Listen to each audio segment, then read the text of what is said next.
चल गईलू चल गईलू चल गईलू अरे मेहंदी रचाई हम बताइलू ना बात पिया घर चल गईलू चल गईलू जान से ज्यादा तोहसे प्यार कईनी रह खुशहाल कम हजार कई जान से ज्यादा तोहसे प्यार कईनी रह खुशहाल कम हजार कईनी तबो एको बेरे नहीं कइलू मुलाकात चुपे चोरी हमारा के कई देलू घात बोल काहे बदल गइलू अरे मेहंदी चाहिए के हाथ बतैलू ना बात पिया घर चल गईलू अरे मेहंदी चाहिए के हाथ बतैलू ना बात पिया घर चल गईलू चल गईलू चल गईलू अरे मेहंदी चाहिए के हाथ बतैलू ना बात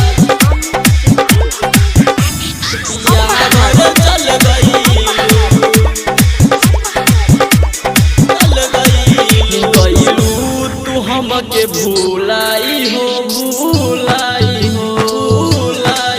प्रेमवा के फूलवा सुखाई हो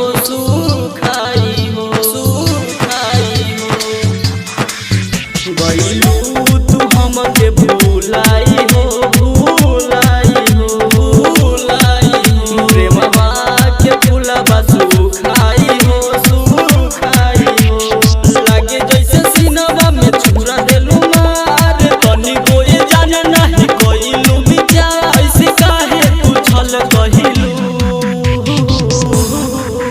अरे मेहंदी चाहिए के हाथ बतैलू ना बात पिया घर चल गईलू अरे मेहंदी चाहिए के हाथ बतैलू ना बात पिया घर चल गईलू चल गईलू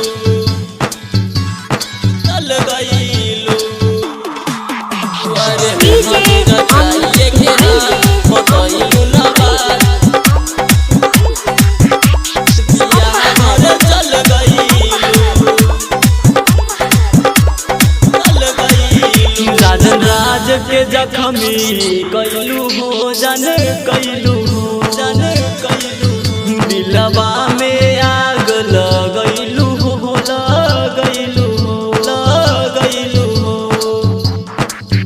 राजन राज के जख्मी कइलू हो जाने कइलू हो दिलवा में अगिया लगइलू हो मारो में बैठ गइलू दूसरा के साथ राजपाल रंगीला काहे आइलो न याद मुंह मोरिए के चल गइलू अरे मेहंदी चाहिए के हाथ बतैलू ना बात पिया घर चल गईलू अरे